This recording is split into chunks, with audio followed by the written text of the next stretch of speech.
Alright, I'm about to do a drip rail in this cutting board. I'm going to do it in real time here because I've got a pal back home in Jersey who gave me a little grief for not showing it last time. Sean.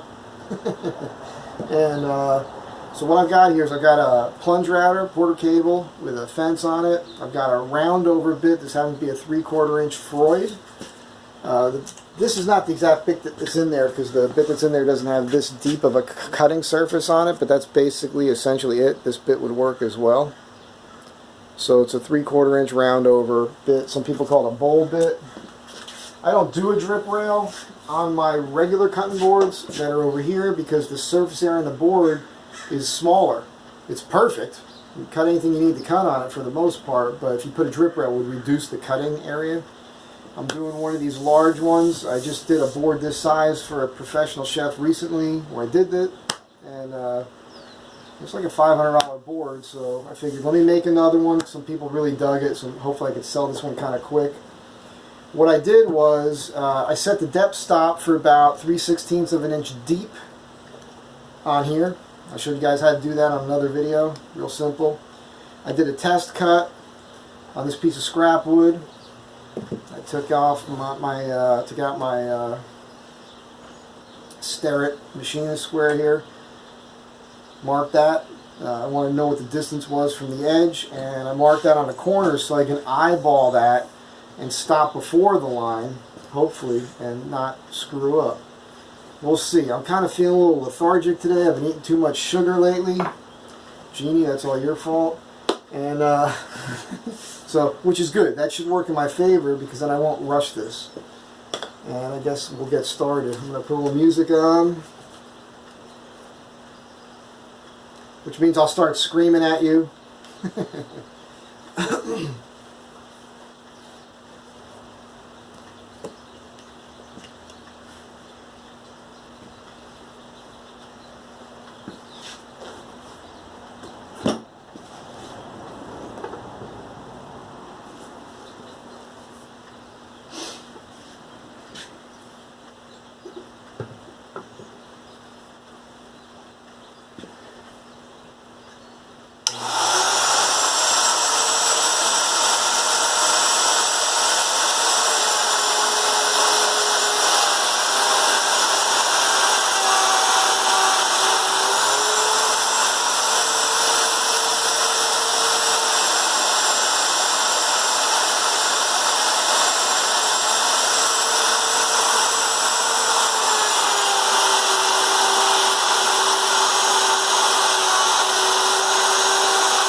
I'm releasing that depth every time I stop this, so the bit essentially raises up in the air.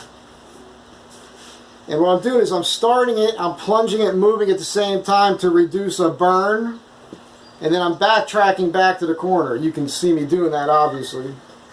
If it's not obvious to you, I just explained it to you. And I'm screaming at you because I'm listening to music.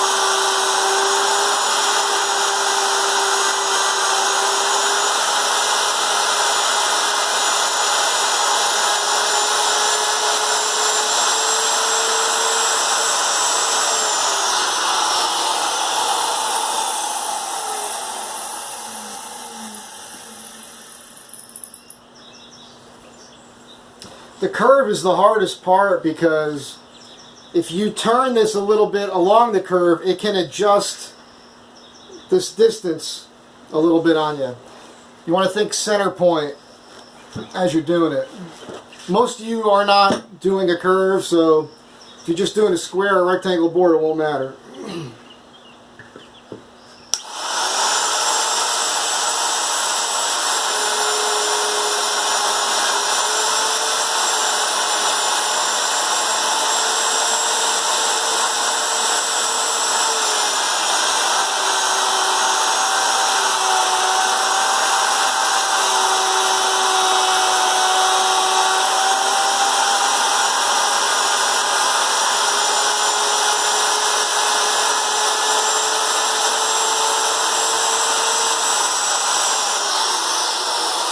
That happened right there.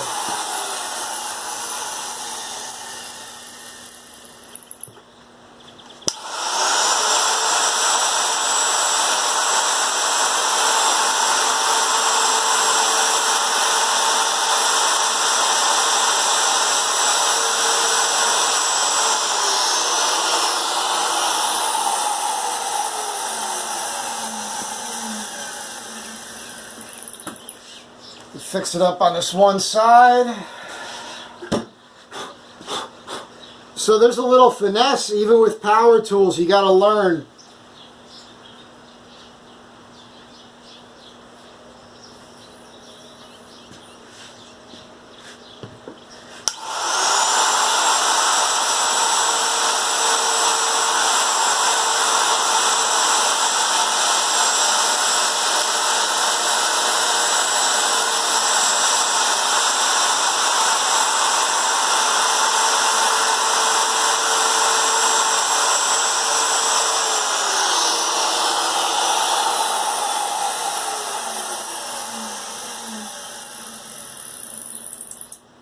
Yeah, so that's interesting. I'm going to keep playing with this, and the more you screw with it, the greater the chance you can mess it up.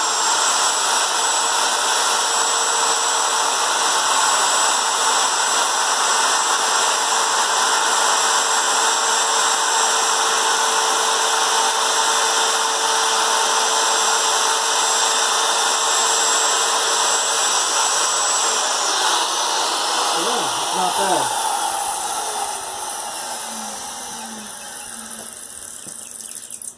Alright. So I was having an issue along the curved edge where it moved on me a little bit, and what I did was, by adjusting my pull with the fence on the curve, I was pulling that bit down a little bit, and I was able to get it appear to be a lot smoother. I'll be able to tune this up by hand now and make it look just about perfect. Let's see if I can show this to you.